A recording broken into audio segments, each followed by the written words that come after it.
Eu estava sozinha à beira do rio, quando vi uma canoa se aproximando. Dentro dela, um menino e uma menina, quase sem forças. E a frase que aquele menino gritou mudou minha vida para sempre. Moça, estamos há 3 dias sem comer. Tem gente que envelhece esperando. Espera uma carta, uma visita, uma notícia boa, um sinal de que a vida ainda guarda alguma surpresa bonita lá na frente. Eu já fui assim. Já acordei com aquela sensação de formigamento no peito, aquela vontade miúda e teimosa de que o dia poderia trazer algo diferente. Mas isso foi antes do caixão fechado num sábado de março, antes do padre repetindo palavras que eu ouvi sem entender nenhuma. Antes de voltar para dentro de casa e encontrar o chapéu dele ainda pendurado no mesmo prego da entrada, como se ele fosse chegar a qualquer momento, sacudir a poeira das botinas e pedir o café. O chapéu ainda está lá. Eu não tive coragem de tirar. Chamo o lugar onde vivo de fazenda, mas seria exagero. É um sítio pequeno no interior de Tocantins, a uns 40 quilômetros de Miracema, do Tocantins, numa estrada que boa parte do ano vira um lamaçal vermelho com a chuva e um pó sufocante no seco. O vizinho mais próximo fica a quase 3 quilômetros. A cidade mais perto tem uma farmácia, 2 mercadinhos, uma igreja e uma padaria que fecha cedo demais. Não tem banco, não tem hospital. Não tem muito o que esperar chegar. E eu aprendi a gostar disso, ou aprendi a me convencer de que gostava. Não sei bem a diferença mais. Meu nome é Benedita. Benedita das Dores Cavalcante, nome que minha mãe escolheu achando que ia me proteger da dor e que no fim virou uma profecia. Todo mundo me chamava de Bena. Meu marido me chamava de Bena, minha irmã que mora em Palmas me chama de Bena, e até o cachorro vira-lata que apareceu aqui há 2 anos e nunca mais foi embora atende quando eu falo o nome. Acho que ele também se acostumou. O cachorro se chama Miúdo, porque quando chegou, cabia na palma da minha mão. Hoje é grande, feio e fiel como poucos.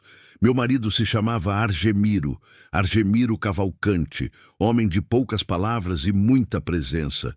Trabalhava a terra desde os 12 anos.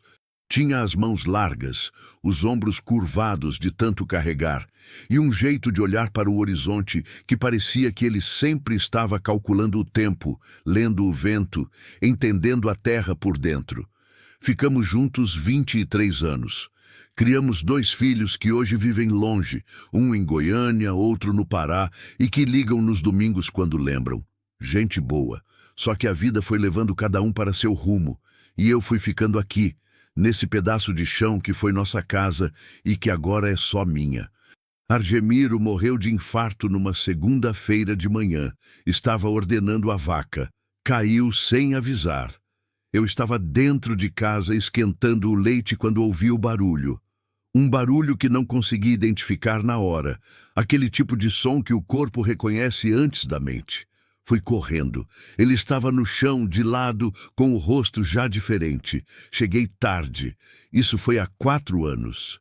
E desde então, os dias aqui têm um ritmo que eu conheço de memória, como uma reza decorada. Acordo com o galo antes do sol aparecer. Esquento o café. Sento na varanda com a caneca nas mãos e olho o céu clarear devagar sobre o cerrado. É bonito. Isso eu não nego. O cerrado de manhã tem uma luz que não existe em outro lugar. Uma luz cor de mel misturada com roxo, que vai mudando enquanto você olha. O ar cheira a mato, a terra, a alguma flor que não sei o nome, mas que abre só de madrugada. Depois do café, as galinhas, limpo o galinheiro, jogo o milho, colho os ovos que tem. Depois vou ver a horta. Tenho um canteiro de coentro, cebolinha, jiló, maxixe e uma fileira de pimentas que Argemiro plantou e que eu nunca deixei morrer.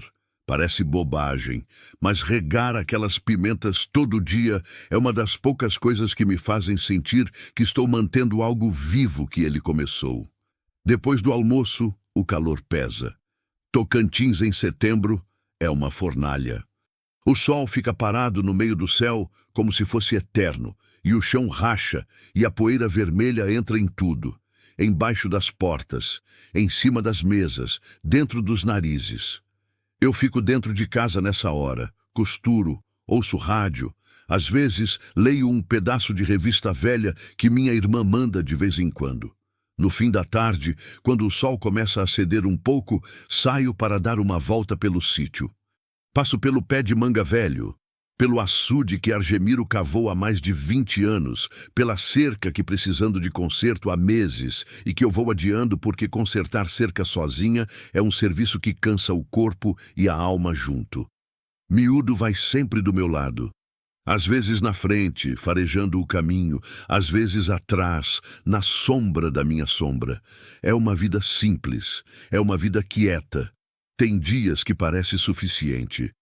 Tem dias que pesa tanto que eu sento no degrau da varanda à noite, olho as estrelas, que aqui são uma loucura, são milhares, são mais do que se pode contar.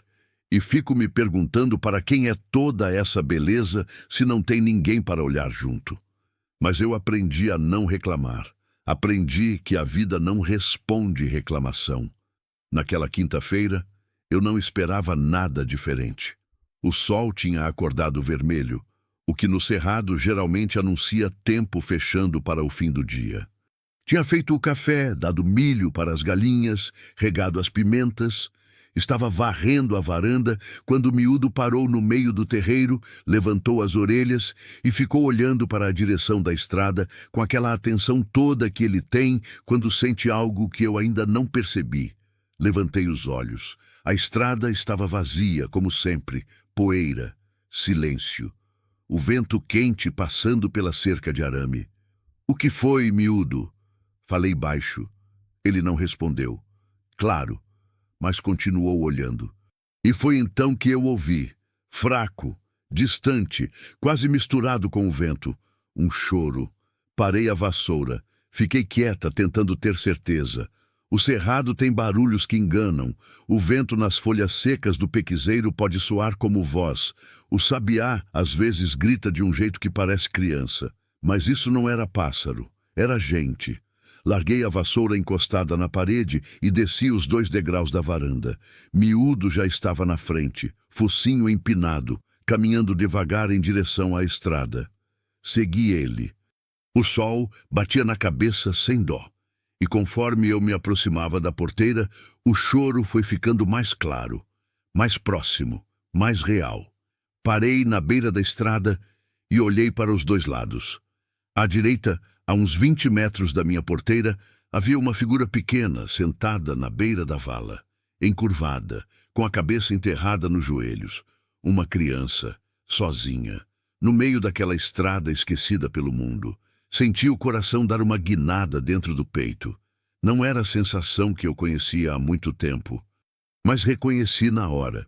Era o instinto antigo, de quem um dia foi mãe presente, de quem um dia correu para acudir, de quem aprendeu que algumas situações não pedem permissão para mexer com a gente.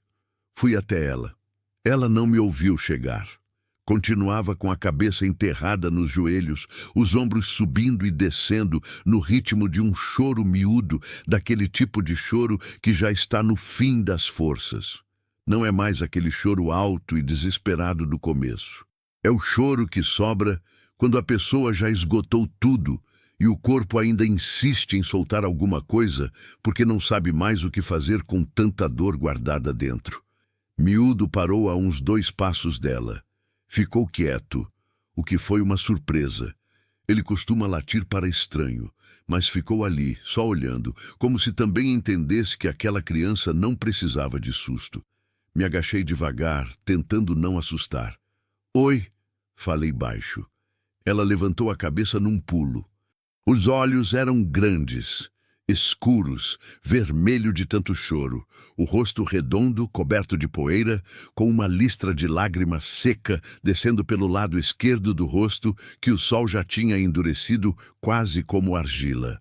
Os cabelos pretos estavam embaraçados, cheios de semente de capim e galho miúdo, como se ela tivesse dormido no mato ou andado muito tempo no meio do cerrado sem ninguém para cuidar. Calculei uns 7 anos, talvez 8. Miúda, magra, com uma sandália no pé e a outra faltando. O pé descalço estava com o calcanhar escurecido de terra. Ela me encarou com aquele olhar de criança assustada que não sabe se a pessoa na frente é perigo ou salvação. Esse olhar eu conheço. Já vi nos olhos dos meus filhos quando eram pequenos e levavam um susto no escuro. Só que nos olhos dos meus filhos o medo logo passava porque eles sabiam que eu estava ali. Essa menina não sabia de nada. Não precisa ter medo de mim, não. Disse, mantendo a voz calma, do jeito que a gente fala com bicho assustado. Meu nome é Bena. Moro ali, naquela casa. Apontei para o sítio. Ela seguiu meu dedo com os olhos, olhou para a casa, olhou para mim de novo. Não falou nada. Você tá bem?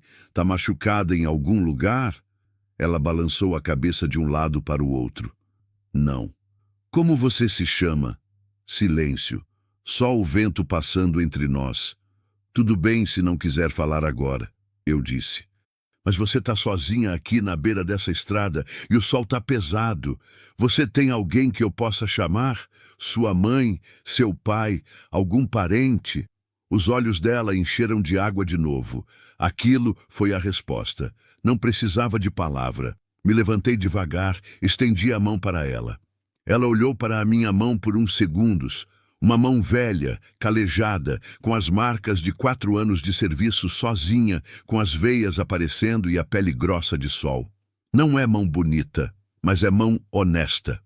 Ela colocou a mãozinha dela dentro da minha e me levantei, levando ela junto. Miúdo foi do nosso lado até a porteira. Dentro de casa, sentei ela na cadeira da cozinha. A cadeira que ficava do lado esquerdo da mesa, que era a cadeira de Argemiro, que eu nunca mais tinha deixado ninguém sentar porque ficava achando que era ciúme bobo de viúva velha. Mas naquele momento não pensei nisso. Sentei ela ali naturalmente, como se sempre fosse o lugar dela. Peguei um pano limpo, molhei na água fresca e fui limpando o rosto dela devagar. Ela deixou quietinha, só piscando enquanto eu passava o pano na testa, nas bochechas, no queixo. De perto, eu via que ela tinha um arranhão no joelho direito, já seco, com uma crosta fina de sangue velho misturado com terra. Limpei com cuidado. Ela fez uma careta, mas não reclamou. Você tem fome? Perguntei. Ela balançou a cabeça. Sim. Que sorte, falei. Eu fiz feijão hoje cedo e sobrou bastante. Esquentei o feijão, cortei uns pedaços de jiló refogado que tinha na panela, peguei o resto do arroz do almoço, fiz 2 ovos mexidos, porque a menina parecia precisar de proteína e energia. Coloquei tudo numa travessa, botei na frente dela com uma colher grande e um copo de água. Ela olhou para a comida, depois olhou para mim. Pode comer, eu disse. É sua. Comeu rápido no começo. Aquela pressa de quem está com fome de verdade. Depois foi mais devagar, como se o estômago tivesse mandado um sinal de que precisava de tempo. Eu fiquei sentada do outro lado da mesa, com meu copo de água, só olhando sem fazer pressão. Quando terminou, ficou de mãos no colo, olhando a travessa vazia. Quer mais? Perguntei. Ela balançou que sim, servi de novo. Comeu mais devagar dessa vez. Quando a segunda porção acabou, ela suspirou fundo. Daquele suspiro de barriga cheia que a gente nem percebe que faz, mas que o corpo manda como um agradecimento automático. E aí, levantou os olhos para mim. Yasmin, ela disse. A voz era rouca de tanto choro e de tanto silêncio. É meu nome, Yasmin. Senti um aperto gostoso no peito. Aquele tipo de aperto que é quase alegria, mas misturado com uma coisa mais suave, mais profunda. Yasmin. Repeti, como se quisesse guardar o som. Ah, nome bonito! Ela quase sorriu. Só o canto da boca levantou um pouco, mas foi suficiente. De onde você veio, Yasmin? O meio sorriso sumiu. Do seu Onofre, ela disse, como se fosse uma explicação completa. Seu Onofre é quem? O homem que me deixou, falou sem drama. Naquela voz de criança que às vezes narra coisas terríveis com uma naturalidade que parte o coração dos adultos porque ela ainda não tem palavras para dimensionar o tamanho do que aconteceu com ela. Ele te deixou onde? Lá na curva.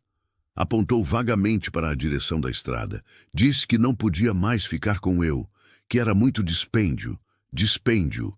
Uma criança de 7 anos usando a palavra que um adulto usou para descartá-la. Fechei os olhos por um segundo, respirei. E sua mãe, seu pai? Minha mãe foi embora faz muito tempo. Pausa. Meu pai eu nunca vi.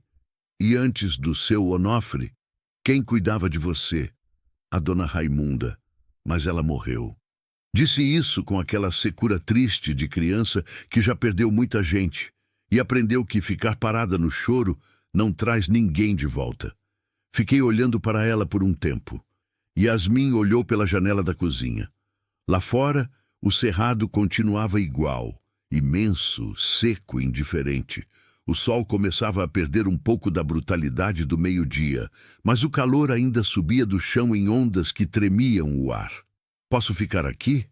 Ela perguntou sem tirar os olhos da janela. Voz pequena, sem esperança. Do jeito de quem já perguntou isso antes e ouviu não. Olhei para aquela criança. O cabelo cheio de capim, o pé descalço, o joelho com o arranhão, a barriga que tinha acabado de comer de verdade pela primeira vez em não sei quanto tempo. Olhei para a cadeira onde ela estava sentada, a cadeira de Argemiro, e pensei que talvez ele não fosse gostar de ver a cadeira vazia. Sempre foi um homem que gostava de mesa com gente ao redor. Sempre disse que casa sem barulho de criança era casa pela metade. Pode ficar, respondi. Por enquanto pode ficar. Ela finalmente virou o rosto para mim e me olhou com aqueles olhos escuros e grandes. Não era gratidão ainda. Era algo antes da gratidão. Era a espécie de espanto silencioso de quem não estava acreditando direito que tinha ouvido o que ouviu. Miúdo, que tinha ficado deitado na entrada da cozinha desde que entramos, soltou um suspiro fundo e pousou o focinho nas patas, como se ele também tivesse ficado aliviado. Naquela noite, fiz uma cama na peça dos fundos com o colchão velho do meu filho mais novo, que fica dobrado num canto do armário. Pus um lençol limpo, uma almofada e a manta de crochê que minha mãe tinha me dado quando me casei. Azul, com pontinhos brancos, grossa o suficiente para o sereno da noite. Yasmin se deitou sem reclamar, de lado, abraçada na almofada. Eu fui sair, apagar a luz. Dona Bena? Parei na porta. Você vai ficar? Tinha um medo novo naquela voz. O medo de acordar e eu não estar mais lá. O medo de que tudo aquilo fosse um sonho curto e cruel. Vou ficar, disse. Pode dormir tranquila. Ela fechou os olhos. Eu apaguei a luz e fiquei ali na soleira da porta por mais um tempão, ouvindo a respiração dela ir ficando mais lenta, mais funda, mais segura, até virar o ritmo calmo de criança que finalmente está dormindo de verdade. Fui para minha cama. Deitei no lado direito, que sempre foi meu lado. O lado esquerdo da cama estava vazio como sempre, mas a casa estranhamente não estava. E foi a primeira noite em 4 anos que eu não ouvi o silêncio pesar. Acordei antes do galo. Coisa rara. Normalmente é ele quem me arranca do sono. Aquele canto insistente e sem piedade que Argemiro chamava de o despertador que Deus inventou antes do homem. Mas naquela madrugada eu já estava de olho aberto quando o céu ainda era preto, ouvindo a casa respirar diferente. Levei um segundo para entender por quê. Depois lembrei. Tinha uma criança dormindo no quarto dos fundos. Fiquei quieta na cama por um momento, escutando. Só o vento, os grilos lá fora, o madeirame velho da casa estalando de vez em quando, como faz quando a temperatura cai um pouco. Nenhum choro, nenhum barulho de susto. Yasmin estava dormindo. Me levantei devagar. Passei pela porta do quarto dos fundos, apenas para ouvir. A respiração dela continuava calma, funda, de criança que ainda não sabe o tamanho do problema que a vida preparou para ela acordada. Fechei a porta com cuidado e fui fazer o café. Lá fora, o céu estava de um roxo escuro diferente do normal. Pesado. com aquela cor que quem é do interior conhece bem e respeita. Cor de tempo querendo se virar, de nuvem carregada demais, de chuva que não vem pedir licença. Bebi meu café na varanda olhando aquilo. O vento estava quente e seco, mas com aquele cheiro diferente no ar. Aquele cheiro de terra que ainda está seca, mas que já sente a água chegando de longe, como se o próprio chão farejasse a chuva antes dela aparecer. Quem mora no Cerrado sabe esse cheiro. É um dos mais honestos que existem.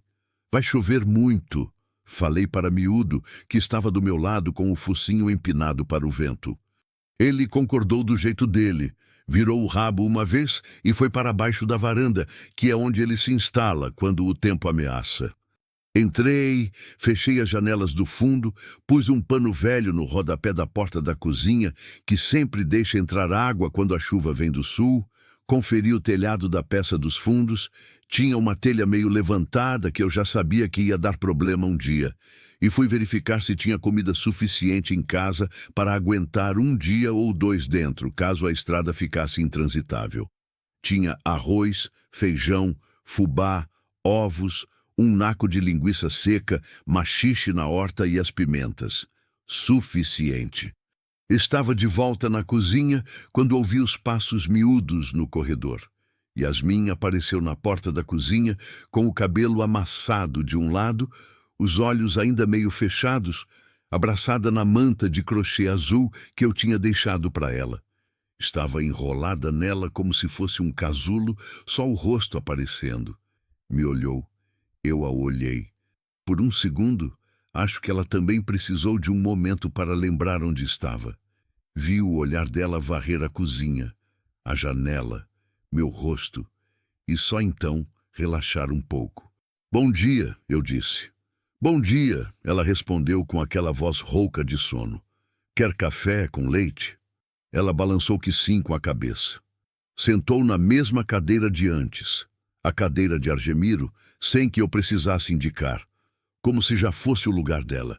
Fiquei olhando isso enquanto aquecia o leite e pensei que algumas coisas se encaixam de um jeito que não tem explicação lógica, só tem o fato acontecendo na sua frente. Servi o café com leite numa caneca grande, com 2 colheres de açúcar, do jeito que imaginei que criança gosta, e coloquei uma fatia grossa de pão com manteiga do lado. Ela comeu, olhando pela janela. Vai chover? Perguntou. Vai, e bastante. Chuva forte? Aqui, quando resolve chover, chove de verdade, respondi. Mas pode ficar tranquila. A casa é velha, mas aguenta. Ela ficou olhando o céu por mais um tempo. Eu tenho medo de raio, disse em voz pequena, como se fosse uma confissão envergonhada. Todo mundo que é São tem, respondi. Raio é para temer mesmo. Ela quase sorriu de novo. Aquele meio sorriso de canto de boca que eu já estava aprendendo a reconhecer como o máximo que ela deixava escapar. A chuva chegou perto das 10 da manhã. Não chegou com aviso, chegou do jeito que chuva de cerrado costuma chegar no fim do período seco. De repente, com tudo. O céu escureceu em menos de 10 minutos. O vento virou e passou a ser frio e forte ao mesmo tempo. As folhas do pé de manga bateram todas para um lado como se tivessem com medo, e então veio. Uma parede d'água que caiu de uma vez, barulhenta, grossa, como se o céu inteiro tivesse cedido de vez. Yasmin estava comigo na sala quando começou. Se aproximou de mim devagar, sem fazer alarde, mas ficou colada do meu lado. Eu fingi não notar para não a envergonhar. O trovão veio logo depois, um estrondo longo e profundo que fez a casa toda vibrar levemente. Yasmin deu um pulo e agarrou meu braço sem querer. Foi longe, falei, antes que ela se assustasse mais. Raio longe faz barulho grosso assim. O perigoso é o estalo seco. Esse aqui tá bem distante. Ela não soltou meu braço de imediato. Ficou um tempo ainda segurando, olhando pela janela, a água descendo em cortina pela vidraça. O quintal havia virado um espelho barrento em questão de minutos. A horta estava recebendo aquela chuva com uma violência que eu sabia que ia derrubar algumas mudas. É bonito, Yasmin disse baixinho. Olhei para ela. Olhei para a chuva. É, concordei. Ficamos as duas olhando por um tempo, sem falar mais nada. Tem uma coisa que chuva forte faz com as pessoas, igual a todo mundo. Não tem rico, não tem pobre, não tem adulto, não tem criança. Todo mundo fica do mesmo lado da janela, olhando para fora, pequeno diante de algo maior. Naquele momento, eu e Yasmin éramos só duas pessoas assistindo a chuva juntas. E isso, por si só, já era muita coisa. Foi no meio da tarde que o problema começou. A chuva não tinha dado trégua. Pelo contrário, parecia que a cada hora chegava uma nova leva, como se houvesse várias tempestades enfileiradas lá no horizonte esperando a vez. A estrada de terra do lado de fora havia virado um rio de lama vermelha. Eu sei, porque fui olhar pela janela da frente e vi a água correndo na vala que bordeja a estrada transbordar para o meio do caminho.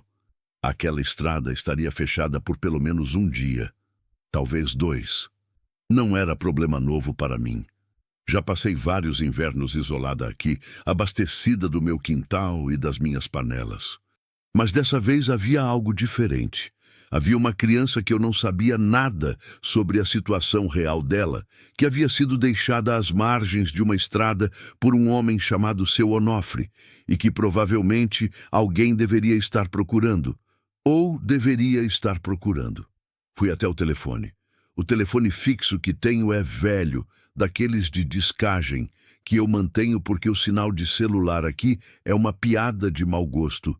Às vezes pega, às vezes não. E nunca quando você precisa de verdade. O fixo é mais confiável. Tirei o fone do gancho. Silêncio. A linha estava muda. Aquilo eu já conhecia também. Chuva forte derruba poste, poste derrubado corta linha, linha cortada significa que você está por conta própria, até a empresa mandar alguém consertar, o que no interior leva no mínimo 2 dias. Guardei o fone devagar. Yasmin estava me observando da porta da sala. Não tem telefone? Ela perguntou. Caiu a linha. Mantive a voz no tom de quem está descrevendo o tempo sem alarme. Acontece. E o celular? Peguei o celular. 2 risquinhos de sinal que piscavam sem convicção. Aqui é difícil, disse. Ela ficou olhando para o celular na minha mão. Você precisa falar com alguém? Perguntou. Olhei para ela. Era uma pergunta direta, mais direta do que eu esperava de uma criança que mal tinha falado desde que chegou. Havia algo nos olhos dela naquele momento.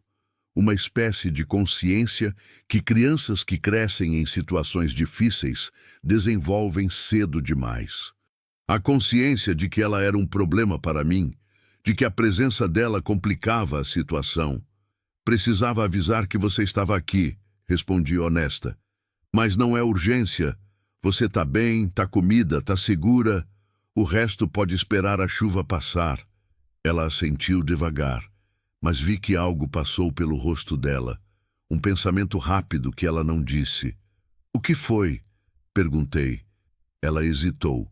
Você vai me mandar para algum lugar? Disse por fim. Tipo, abrigo ou coisa assim. A voz não tremeu, mas os dedos dela estavam apertados na beirada da porta. Fiz uma pausa. Não mentia para a criança. Nunca fiz isso com os meus 2 e não ia começar agora. Eu preciso avisar as autoridades que você está aqui, Yasmin. Isso eu preciso fazer. Pausei. Mas eu não vou jogar você numa van e mandar embora sem saber para onde vai. Isso eu não faço. Ela me olhou por um longo momento. Como eu sei? Não sabe. Fui honesta. Você me conhece desde ontem. Seria desonesto da minha parte pedir que confiasse em mim. Mas vou te dizer o que eu sei. Você dormiu aqui, comeu aqui, vai continuar aqui enquanto essa chuva durar. E quando a chuva passar e a linha voltar, a gente vai conversar antes de eu fazer qualquer coisa. Combinado? Silêncio. Outro trovão, esse mais perto. Yasmin piscou, mas não pulou dessa vez. Combinado, ela disse. O que nenhuma de nós sabia ainda era que a chuva estava guardando uma segunda surpresa. Fui verificar o telhado da peça dos fundos no meio da tarde, aquela telha levantada que eu havia notado de manhã.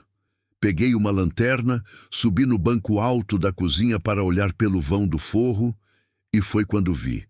A telha não tinha apenas levantado, tinha cedido. Um pedaço do forro estava encharcado, escuro, com uma linha d'água fina escorrendo devagar. Ainda não estava pingando forte, mas era questão de horas. E o quarto dos fundos, o quarto onde Yasmin havia dormido, onde estava a manta azul, onde estavam as coisas dela, era exatamente embaixo daquele ponto.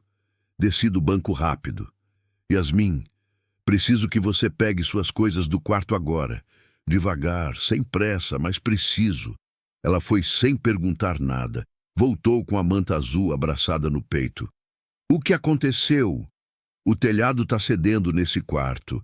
Nada de perigoso, mas essa noite você vai dormir na sala, tá? Ela olhou para o teto do corredor. Depois para mim. E você? Eu durmo no meu quarto, que não tem problema nenhum. Tem certeza? Aquela pergunta simples. Tem certeza? Me parou por um segundo. Não era descaso, era cuidado.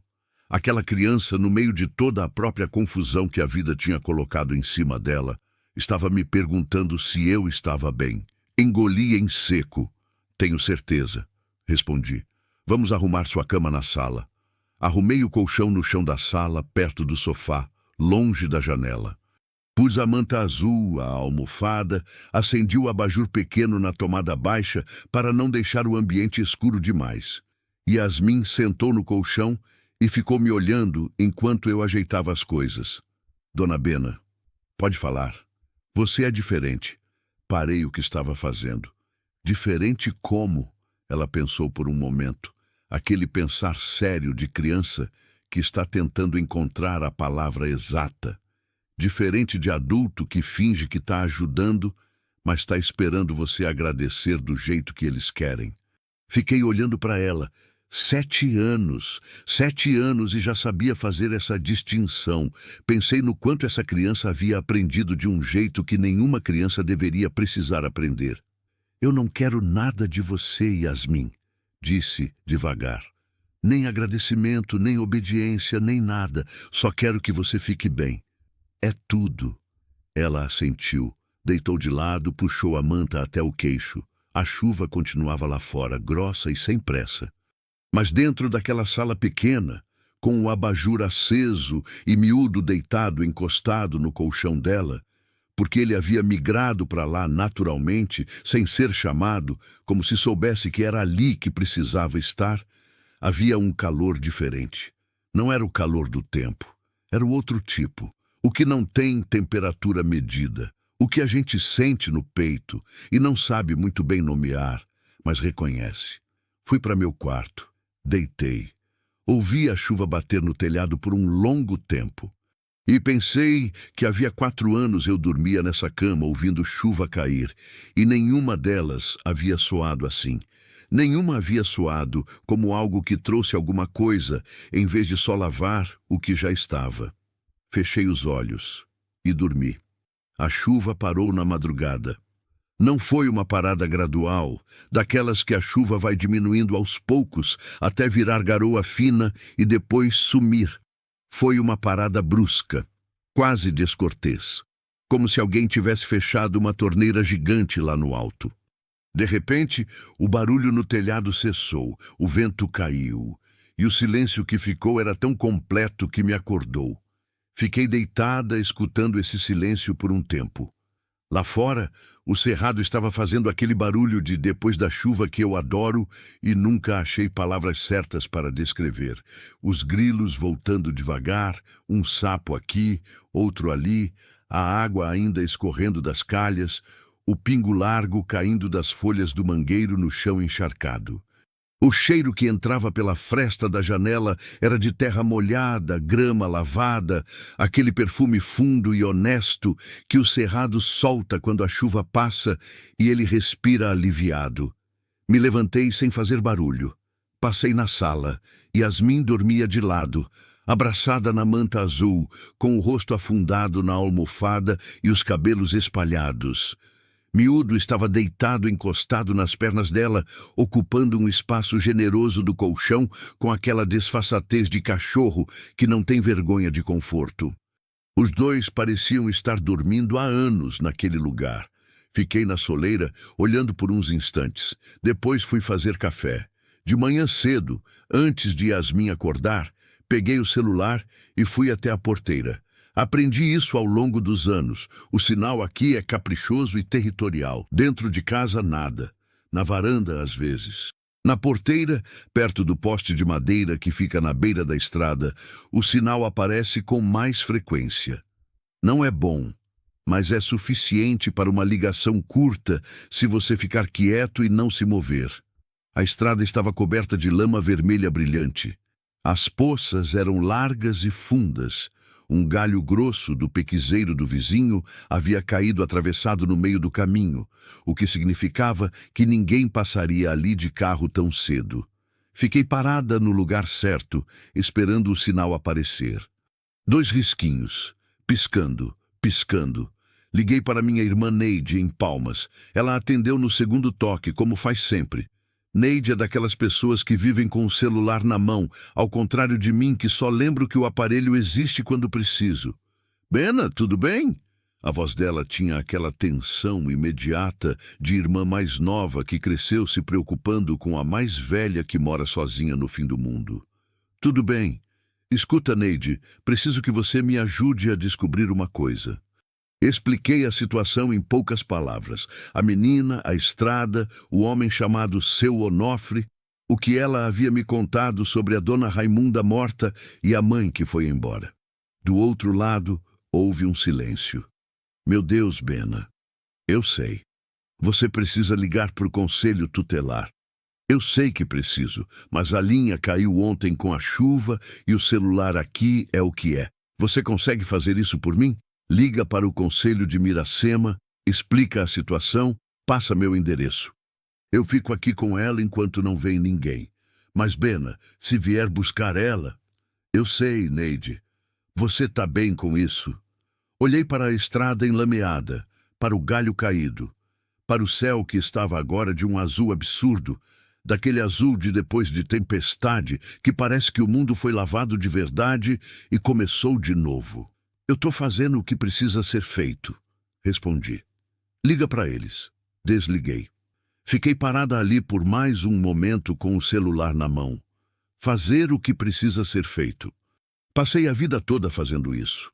Fiz quando Argemiro ficou doente pela primeira vez e eu assumi todas as tarefas da roça sem reclamar. Fiz quando meu filho mais novo ficou desempregado e eu mandei dinheiro durante 6 meses sem dizer para o mais velho, para não criar ciúme. Fiz quando Argemiro morreu e eu mesma organizei o velório. Recebi as visitas, servi café para meio mundo e só chorei de verdade 3 dias depois, sozinha, sentada no chão do banheiro com a água do chuveiro correndo para ninguém ouvir. Fazer o que precisa ser feito. Mas dessa vez, pela primeira vez em muito tempo, o que precisava ser feito e o que eu queria eram coisas diferentes. E eu ainda não sabia o que fazer com isso. Yasmin acordou com cheiro de cuscuz. Fiz cuscuz de fubá com queijo por cima, porque era o que tinha, e porque é o café que mais me lembra minha mãe. Aquele cheiro de vapor e fubá cozinhando que enchia a casa quando eu era criança, e que até hoje me dá uma sensação de que está tudo bem, mesmo quando não está.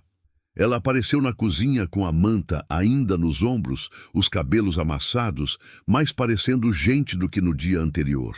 Dormida de verdade faz diferença numa criança. O rosto estava mais solto, menos tenso, menos aquela máscara de alerta constante que ela usava acordada. Que cheiro bom, disse. Cuscuz. Senta. Sentou. Comi com ela, as duas sem falar muito, o que já estava virando um ritmo entre nós. Um silêncio que não era desconforto, era só respeito pelo tempo de cada uma. Foi ela quem quebrou no meio do café. Você ligou para alguém? Perguntou, sem me olhar, olhando para o cuscuz. Parei a colher. Tinha duas opções: mentir por gentileza ou ser honesta por respeito. Escolhi como sempre escolho. Liguei para minha irmã. Pedi para ela acionar o Conselho Tutelar de Miracema. Yasmin não se mexeu. Continuou olhando para o prato. Eu sabia, disse baixinho. Eu avisei que ia fazer isso, Yasmin. Combinamos que ia conversar antes, mas combinamos também que eu precisava avisar. Não menti para você. Eu sei. Pausa. É que eu já fui para o conselho uma vez. Olhei para ela. E? Me mandaram para casa da dona Raimunda. Encolheu os ombros. Que no começo foi bom. Ela era legal.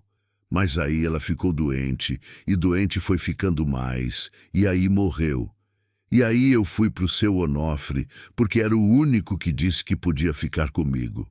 Contou tudo isso com aquela voz monótona de criança que narrou a própria história tantas vezes para si mesma que já perdeu a entonação.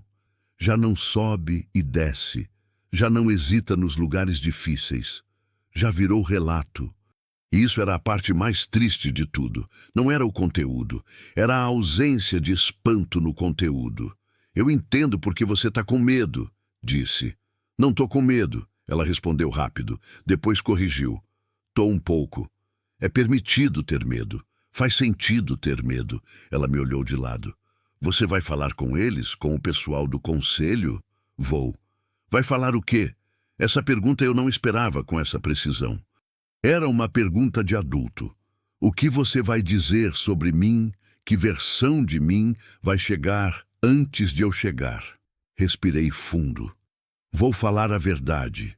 Que você é uma menina inteligente, cuidadosa, que dormiu aqui sem dar trabalho nenhum, que me perguntou se eu estava bem durante a tempestade, que come sem desperdício e que tem um meio sorriso que aparece no canto da boca quando algo a agrada, mas que você segura porque ainda não decidiu se vai deixar escapar de vez. Ela me olhou. Ficou me olhando por um bom tempo. O meio sorriso apareceu, e dessa vez foi um pouquinho além do meio. O carro do Conselho Tutelar chegou no dia seguinte, no começo da tarde. A estrada ainda estava ruim, e eu ouvi o motor reclamando na lama bem antes de ver o veículo aparecer. Uma caminhonete branca, com a logomarca da prefeitura na lateral, que parou na minha porteira com aquela dificuldade de quem não estava acostumado com estrada de interior depois da chuva. Saíram dois. Uma moça jovem de uns 30 anos, com uma pasta e um jaleco, e um homem mais velho de bermuda e camisa social, que claramente havia acabado de virar a manga. Recedi eles na varanda. Yasmin estava dentro de casa. Tinha me pedido para ficar dentro enquanto eu conversava primeiro. Prefiro não ficar ouvindo as pessoas decidindo minha vida, ela tinha dito, com uma maturidade que me apertou o coração. Respeitei. A moça se chamava Edilene.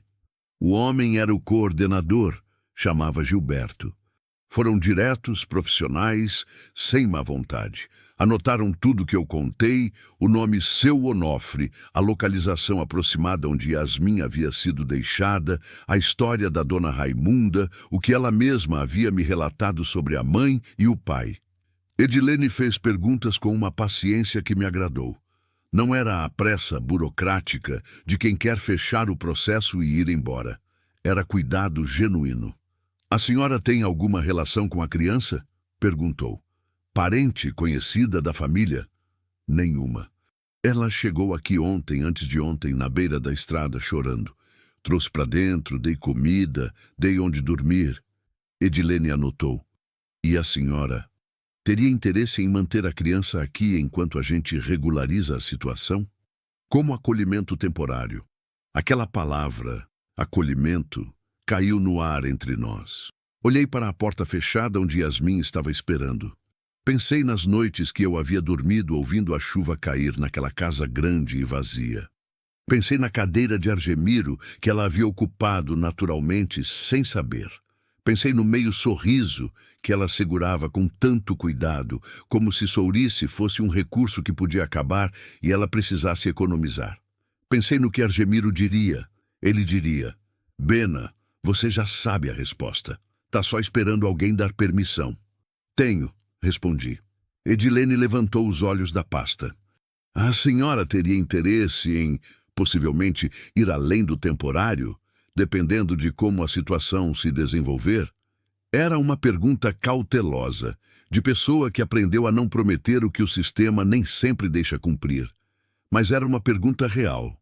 Fiquei quieta por um momento. 71 anos, viúva, morando em sítio no interior de Tocantins, 40 quilômetros da cidade mais próxima, com galinheiro, horta de jiló e uma telha torta no telhado dos fundos. Não era o cenário que ninguém imaginaria para criar uma criança, mas era um lar, e havia muito tempo não era um lar de verdade. Uma coisa de cada vez, respondi. Por enquanto ela fica aqui. O resto a gente vê conforme o tempo for andando. Edilene assentiu e anotou de novo. Quando o carro foi embora, entrei na casa. Yasmin estava sentada na cadeira da cozinha, com o miúdo deitado nos pés dela, os dois me esperando como se soubessem que eu voltaria com uma notícia que mudaria alguma coisa. Sentei na cadeira do outro lado. Olhei para ela. Você vai ficar aqui por enquanto, disse. Enquanto o conselho resolve as coisas do seu lado. Pode demorar. Não sei quanto tempo. Ela ficou quieta. E depois? Perguntou. Depois a gente vê. Respondi, igual ao que tinha dito para Edilene. Mas enquanto o depois não chega, você está aqui. Come aqui, dorme aqui, vive aqui. Yasmin olhou para a mesa. Para as mãos dela em cima da mesa, pequenas, os dedos um pouco encurvados, a cutícula do polegar mordida de nervoso. Eu sei fazer coisa, disse de repente. Como assim? Ajudar. Eu sei ajudar. Sei varrer. Sei lavar prato, sei catar ovo de galinha, sei capinar um pouco, a dona Raimunda me ensinou. Não sou à toa, não. A voz tinha uma urgência funda. Não era orgulho. Era súplica embrulhada em dignidade. Era a mesma súplica que eu havia ouvido em outros termos dias atrás, na beira da estrada. Me deixa ficar. Eu não sou peso. Eu posso provar que vale o meu espaço. Aquilo me doeu num lugar velho, num lugar que lembrava de ter sentido a mesma coisa, precisar provar que merecia estar onde estava. Yasmin, esperei ela me olhar. Você não precisa ganhar seu lugar aqui, você já tem. Mas se você quiser me ajudar com as coisas, pode. Não como pagamento, como companhia. Porque fazer as coisas sozinha cansa mais do que o serviço em si. Ela me olhou por um tempo longo, depois assentiu. Uma vez, firme, e aquilo selou alguma coisa entre nós que não tinha nome oficial, mas que as duas entendemos. Naquela tarde, ensinei a ela como se colhe ovo sem assustar a galinha. Ela foi com jeito, mais jeito do que eu esperava. Aquelas mãos pequenas, entrando devagar sob as galinhas, sem pressa, sem gesto brusco. Saiu com 3 ovos inteiros, todos sem quebrar, com um cuidado de quem aprendeu que coisas frágeis pedem atenção. Ficou me mostrando os ovos com aquela expressão de conquista miúda que só criança tem. E dessa vez, quando o sorriso veio, não ficou só no canto. Abriu, inteiro. O primeiro sorriso de verdade de Yasmin. No terreiro encharcado, com 3 ovos na mão, cercada de galinha e de sol de fim de tarde dourado, que o cerrado de Tocantins sabe fazer como nenhum outro lugar. Eu segurei esse momento com cuidado, do jeito que ela havia segurado os ovos, para não quebrar. Setembro virou outubro sem avisar. É assim no cerrado. A gente não percebe a estação mudando pelo frio nem pelo calor, porque os dois são constantes do mesmo jeito brutal. Percebe pelo mato, pelo ipê amarelo, que de repente estoura em flor no meio da paisagem seca como uma fogueira no meio de cinza. Pelo cheiro do ar que muda de um dia para o outro. Fica mais úmido, mais verde, como se a terra estivesse anunciando que vai recomeçar mais uma vez, que tem fôlego para mais uma vez, apesar de tudo. Yasmin estava aqui há 18 dias, quando o ipê na beira da cerca floresceu. Ela foi a primeira a notar.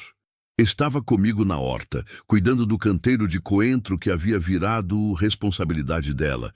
Ela regava todo dia de manhã com o regador verde furado que eu havia consertado com esparadrapo, com uma seriedade que me fazia querer sorrir, mas eu continha para não tirar a cerimônia do momento. Quando de repente parou, apontou para a cerca e disse: "Dona Bena, que árvore é essa?" Levantei os olhos.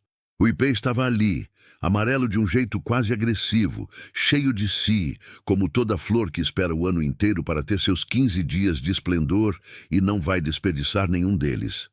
"Ipê amarelo", respondi. "É lindo." "É. Por que você nunca tinha falado dele?" Pensei por um segundo. "Porque eu parei de olhar para ele faz um tempo."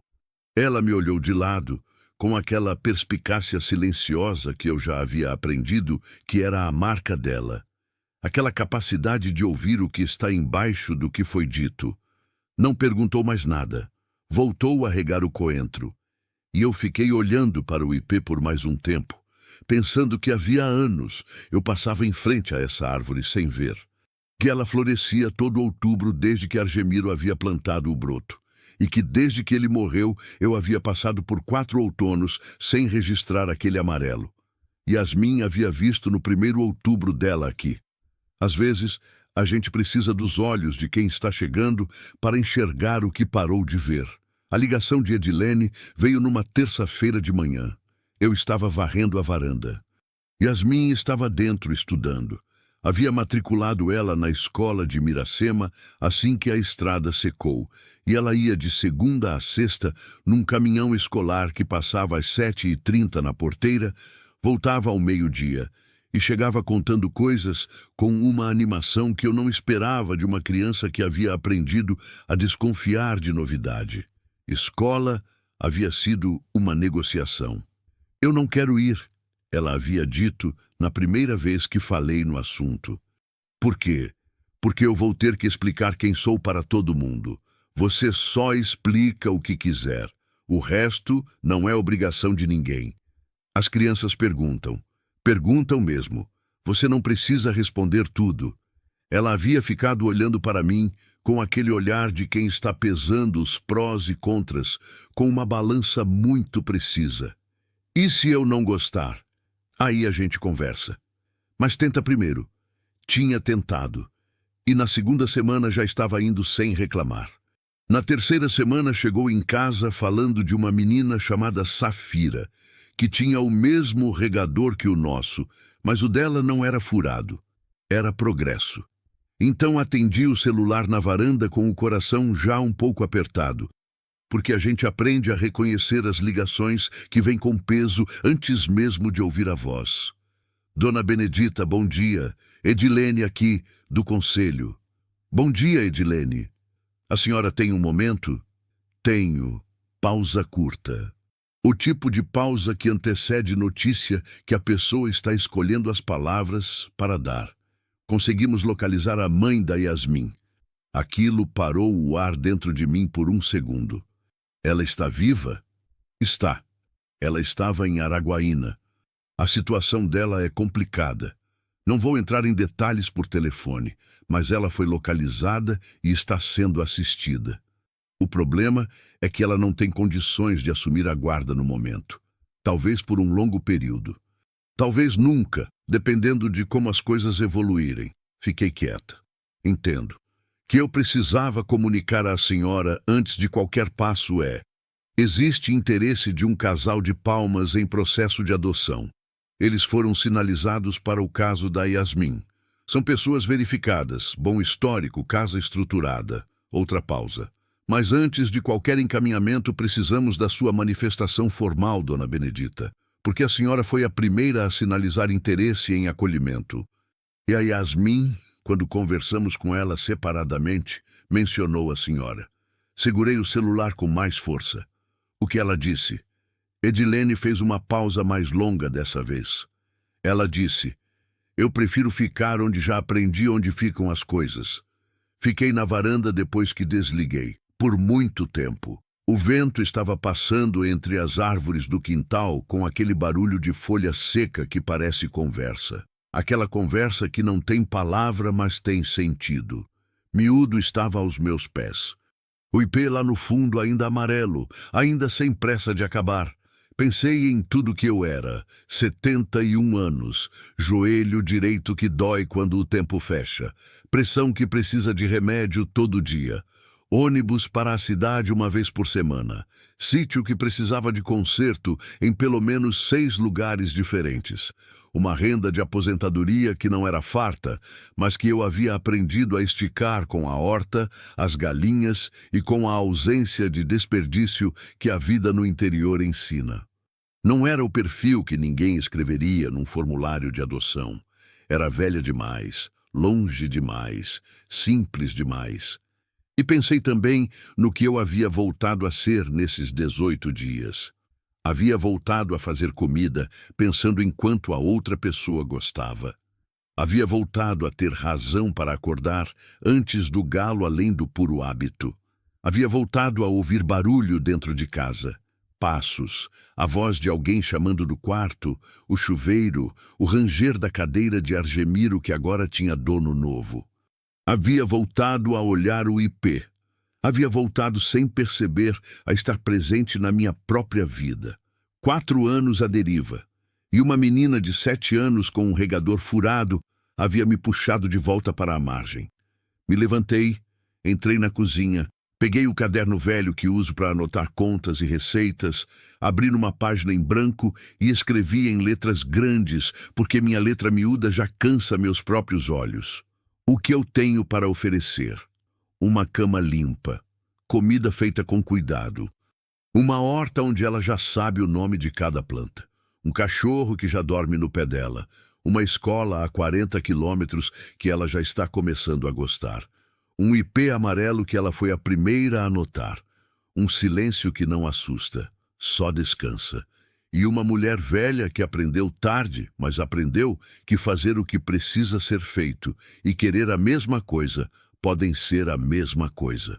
Fechei o caderno, peguei o celular, liguei de volta para Edilene. Edilene, é Benedita. Eu quero dar entrada no processo. O formal, o completo, silêncio do outro lado. A senhora tem certeza? Pensei na mesma pergunta que Yasmin havia me feito durante a tempestade. Tem certeza? Tenho, respondi. E quero que você me diga tudo o que precisa ser feito, em ordem, um passo de cada vez. Pode ser? Edilene respirou fundo do outro lado. Pode, dona Benedita. A voz dela tinha um calor diferente agora, fora do protocolo. Pode sim. Naquele dia, quando o caminhão escolar parou na porteira ao meio-dia, eu estava esperando na varanda. Yasmin desceu, a mochila nas costas, o cabelo num rabo de cavalo torto que ela mesma havia feito de manhã com uma determinação que resultou em algo assimétrico, mas genuíno. Viu que eu estava esperando e parou por um segundo no meio do terreiro. Me olhou. Eu a olhei. Miúdo foi correndo até ela, como fazia todos os dias, rodando em círculos como se ela tivesse ficado ausente, não 3 horas, mas 3 anos. Aconteceu alguma coisa? Ela perguntou, cautelosa. Aconteceu. Fiz uma pausa. Mas não é ruim. Entra, que eu esquentei o almoço e a gente conversa comendo. Ela ficou me estudando por mais um momento. Depois veio. Almoçamos juntas, arroz, feijão, frango ensopado, a farofa com ovo que ela havia pedido para eu ensinar a fazer e que estava virando pedido frequente. Eu contei tudo, a ligação de Edilene, o que havia sido encontrado sobre a mãe, o casal de palmas e o que eu havia decidido.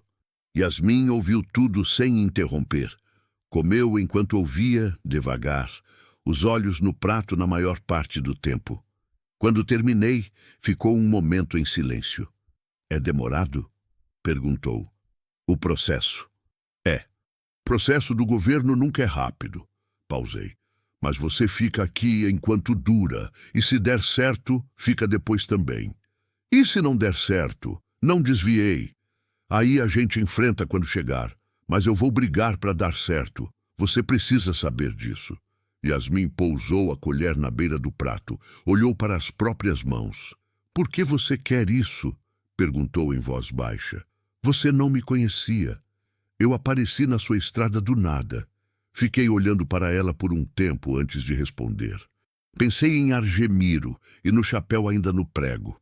Pensei nos 4 anos de silêncio que haviam pesado mais do que eu admitia para qualquer pessoa. Pensei no rio de dentro que havia secado lentamente e que eu havia deixado secar porque não sabia mais como abrir as comportas. Porque às vezes a vida manda o que você precisava sem te perguntar se você estava pronta, disse por fim. E a gente pode ignorar ou pode abrir a porta.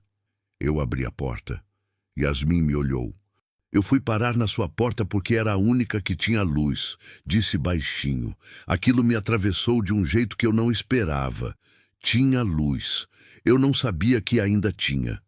Engoli em seco. Não chorei na frente dela, não por orgulho, mas porque aquele momento não pedia lágrima, pedia firmeza, pedia presença. Então a gente fica com a luz acesa, disse. Ela assentiu. Uma vez, devagar, e foi o suficiente. Naquela tarde fomos juntas consertar a telha do quarto dos fundos. Eu no banco alto, ela segurando a escada e me passando as coisas. O prego, o martelo, o pedaço de madeira que eu havia separado para calçar. Ela ficou me dando orientação do chão com uma seriedade cômica, como se eu precisasse de supervisão. E eu fingi levar a sério para não estragar o momento. Quando desci, a telha estava firme. Ficou bom, ela avaliou, olhando para cima com os braços cruzados. Ficou, concordei. A gente deveria consertar a cerca também. Deveria. Posso ajudar? Pode. Ela considerou isso por um segundo. Amanhã?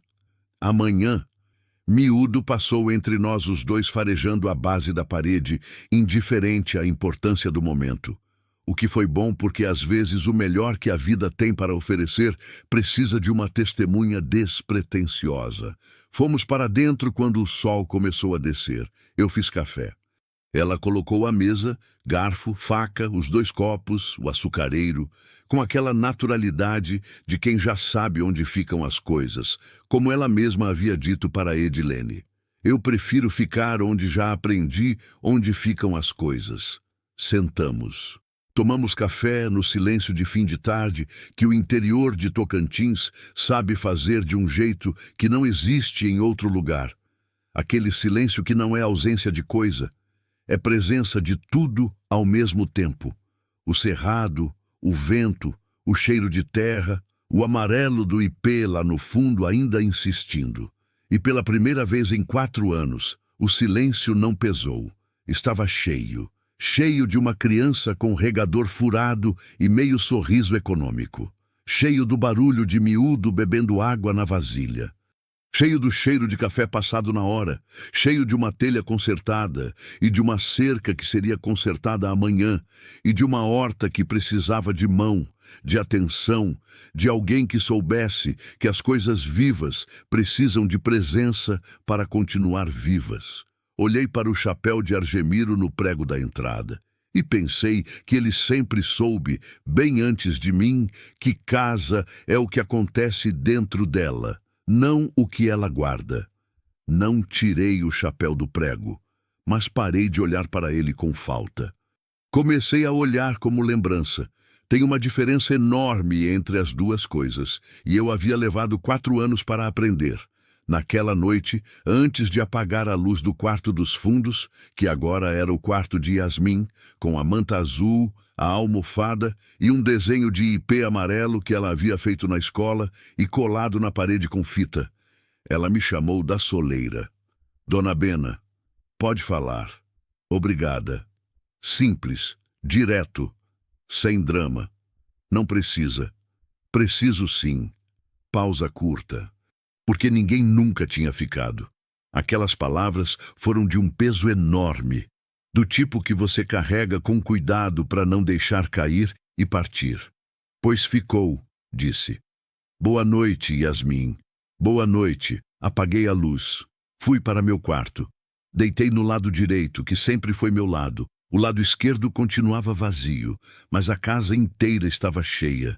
E eu entendi, naquela noite, que a solidão não é o tamanho do espaço que sobra ao nosso redor, é o tamanho do espaço que sobra dentro da gente.